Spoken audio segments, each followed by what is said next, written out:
Salut à tous, c'est Dark Lilou, et aujourd'hui, on va parler de quoi? On va parler des sites.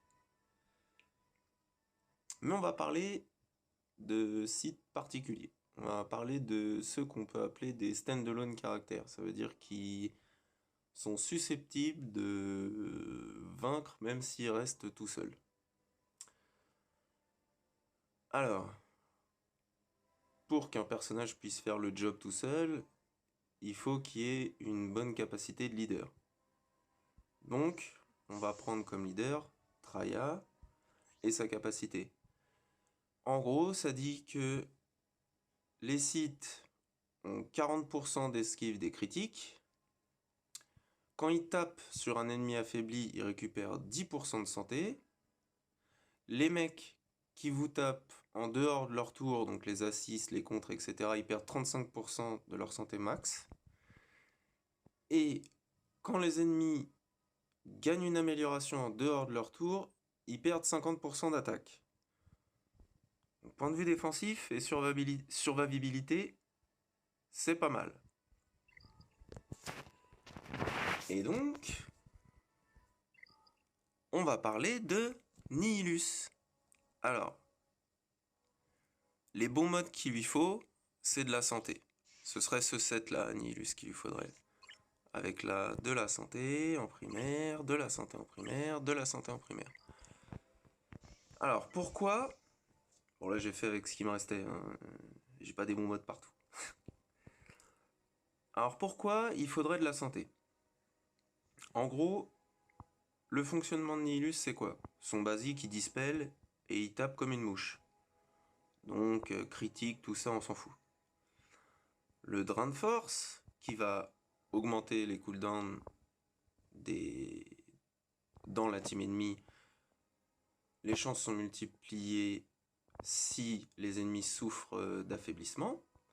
Et va réduire votre cooldown d'annihilation. Son unique, il dit que, en deuxième partie, si Sion ou Traya subissent un affaiblissement, il va prendre 10% de jauge de tour et il obtient un bonus de 30% de santé maximum, cumulable. Donc, quand Sion ou Traya vont subir un affaiblissement, il va gagner un peu de jauge de tour et il va gagner 30% à chaque fois de santé. Mais, il y a encore mieux. C'est l'annihilation. En fait, ça va bousiller instantanément un mec en face. On va pas parler des Galactic Legends, sinon on va se fâcher. Et en fait, Nihilus va récupérer la santé maximale du perso qui vient d'annihiler. C'est-à-dire que si vous annihilez Kenobi qui à ce moment-là a plus que 1 point de vie, mais que sa santé de base c'est 120 000 points de vie, Nihilus va récupérer 120 000 points de vie. Donc c'est hyper intéressant dans tout ce qui est événements comme les batailles de territoire, ou ce qu'on va voir juste après, c'est le tier 2 de l'événement Jedi. Parce que quand on est un site, ce qu'on aime bien, c'est bousiller des Jedi. On est bien d'accord, il n'y a rien de plus marrant. Donc voilà pourquoi, au fur et à mesure des combats et des vagues, plus vous allez annihiler de personnages, plus à la dernière vague, vous allez avoir une santé qui peut dépasser le million.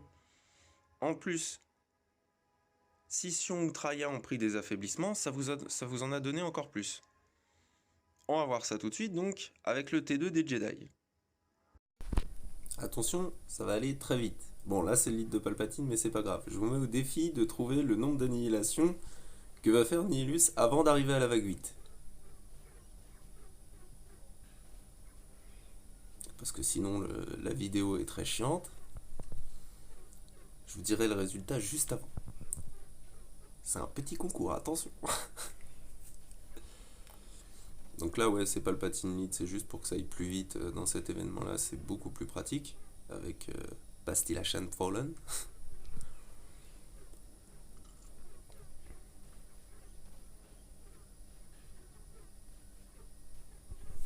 coup, il va falloir rester attentif. Attention, on est déjà à la vague 4. Ouh. Comment sont trop nazes les Jedi?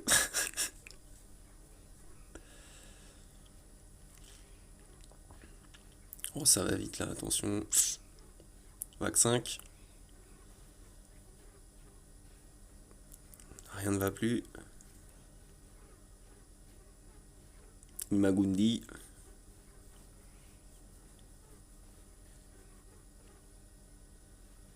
Vague 6. Avec Kit Fisto. Le pote en manteau.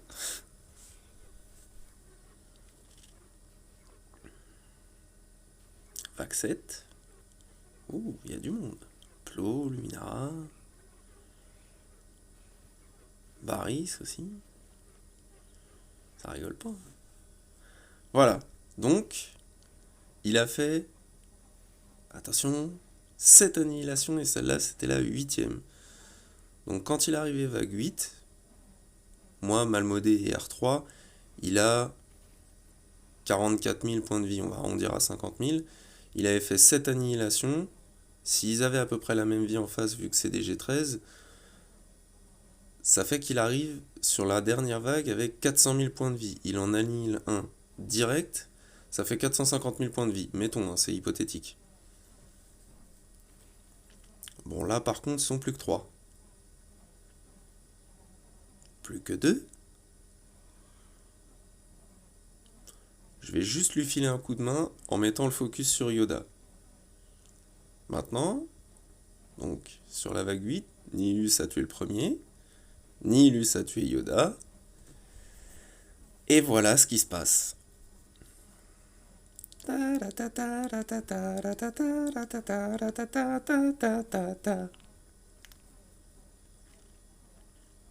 je le vois, Kenobi, il transpire, il donne tout ce qu'il a.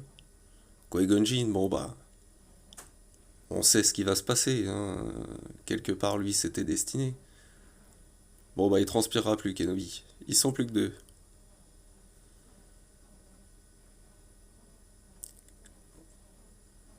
Qui-Gon, il essaye. Ouh, il est à 50%. Quel suspense. Ne trouvez-vous pas? Bon bah voilà. Edkos. Je sais même pas comment on le prononce. Le suspense est à son comble. Bon, vous avez compris comment ça se termine. Voilà comment on met en auto le T2 des Jedi. Et voilà pour Nihilus. Suivant. Alors le deuxième dont on va parler, c'est normal sur une vidéo de site, on va parler de Savage quand même un petit peu. Donc, on va dire sous le lead de Traya encore, qui est vraiment un lead exceptionnel point de vue survivabilité. En plus, il a son unique, qui fait que quand vous allez le taper, bonus de défense et bonus de soin sur la durée. Sa jauge de tours se remplit, il a un bonus d'attaque. Donc, c'est assez intéressant si vous le modez en santé, comme je l'ai montré tout à l'heure. En plus, faut se rappeler que sous le lead de Traya, ceux qui assistent ou qui contrent vont perdre 35% de vie. Lui, il a une sorte d'annihilation, surpuissance, mais il faut que le mec soit en dessous de 50%. Ce qui est bien sur Savage, c'est que ça a un cooldown de 3 seulement. Donc, on peut le réutiliser très vite. Et il a une bonne survivabilité. Donc, on va voir ce que ça peut donner tout de suite dans une guerre de territoire contre Shakti R6 et les clones Relic 7. Et on va bien rigoler. Alors, la petite guerre de territoire d'aujourd'hui contre la Shakti Relic 6 et tous les clones Relic 7. Donc, on va mettre Traya en leader. Les deux autres du Trium. Je vais mettre Throne, parce que j'ai pas beaucoup d'autres choix. Vu que je veux garder Grievous pour sa team et la team DR de côté. et Savage.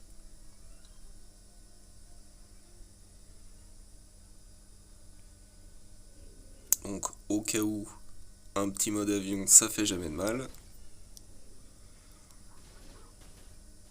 Bon là, ils ont déjà plus de protection en face presque.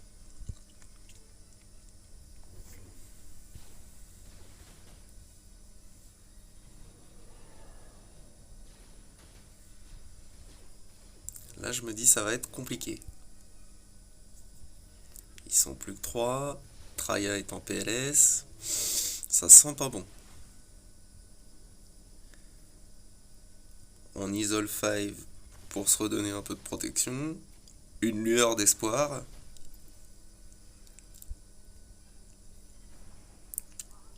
Un 0 pour Savage. Enfin, un 0. Donc, Rex, histoire qu'il nous fasse pas son annihilation venue du ciel, là.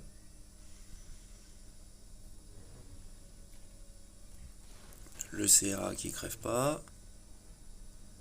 Là, Echo, il va bientôt jouer. Si on peut éviter, c'est bien. Ça fait 4 pour Savage. Donc là, en plus, ce qui est bien, c'est que même si Traya est morte, son lead est encore actif. Et Shakti, elle contre. Ça, c'est pas mal.